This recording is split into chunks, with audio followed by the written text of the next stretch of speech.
Hi, I'm Belinda Luscombe. I'm editor-at-large at Time magazine. Suze Orman is one of America's most influential, most well-respected, most successful, and definitely most fun financial advisors. And she's here to answer 10 questions with Time magazine today. Ms. Orman, welcome. Thank you. So, does the world really need another credit card? No, the world does not need another credit card. What the world needs is another vehicle, whether it's a prepaid debit card or debit card, to get people to pay in cash. People have got to learn if they don't have cookies in the cookie jar, they can't eat a cookie. So yours is different. Yours is a debit card. You've got to put money in order to buy anything. But mine isn't just any other prepaid debit card. In my opinion, what happened years ago is that these prepaid debit cards came out. Many of them with fees of anywhere from $13 to $50 a month, which is what the consumer is paying. I came out with a card which absolutely levels the playing field. I think people should have a card that is better than cash. I think people should have a card that gives them things for free, such as identity theft protection. Rather than paying $14 a month for certain things, they should get it for free. I think the system has got to change. So this is an Occupy credit card. This is an Occupy debit card, a debit card that serves as a bank that you can put in your pocket. There is a $3 a month charge, and that's all it will cost you if you use it like I tell you to. But once we start making money, and I hope we make money, the $3 will go away. One of the reasons that I was excited about interviewing you is that you actually tell people how much you're worth. Yes. So how much are you worth? It fluctuates daily, but we're worth about $25 million. So coming from a strong thousandaire over here to a millionaire, do you not feel that there's some discrepancy in your ability to give financial advice to people when you are so liquid and wealthy yourself, and the people that you're speaking to, you know, they don't have jobs, they're really in dire financial straits. How can you really understand what they're going through? For 7 years, I was a waitress making $400 a month. Here's a girl who, even after she made money, had one of her employees rip her off, then had $250,000 of credit card debt, and realized that I had less money than the waitress that was waiting on me in a Denny's. Don't think that I don't remember what it's like not to have a pot to pee in. Who, in your opinion, is more to blame for the current crisis that we find ourselves in? Is it consumers or is it the banks? The banks, hands down.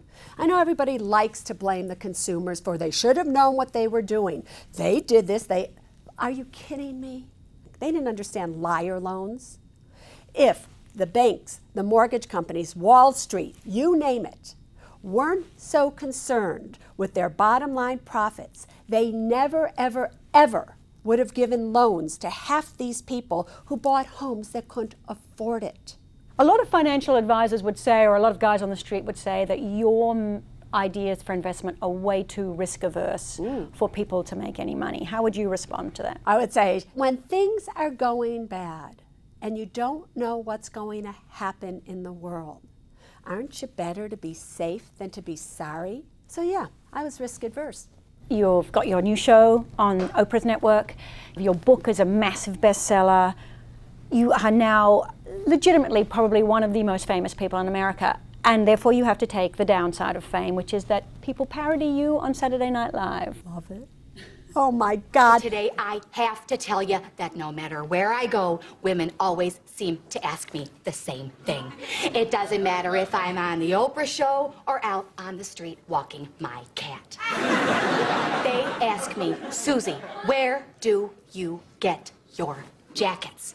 Well, of all my honors, even of being the most 100 influential people on the Time list, one of the 100 most powerful women in the world according to Forbes, one of the things that really is the greatest honor is being parodied on Saturday Night Live. Because then you know you've made it mainstream. I love that they do it. We have more people living in unmarried households than we have people living in married households now for the first time in decades, and according to census figures that just recently came out. Does the advice vary for those different sets of people? Does the financial advice vary? So I've always found that the people that call into the Suze Orman show that are in the most financial trouble are people who are in a relationship that isn't a good relationship. You know, I have a saying which is FICO first, then sex.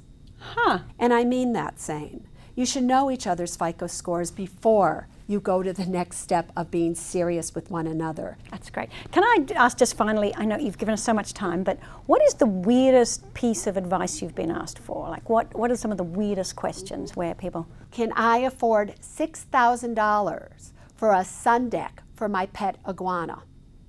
Can I afford $100,000 to be able to clone my dog? These are not hard questions to answer. But guess what? I looked at their money and they were both approved. Really? Yes. These are people with a lot of Oh, money. I know.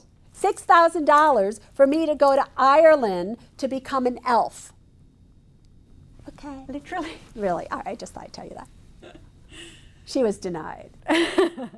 Suze Orman, thanks very much. Anytime.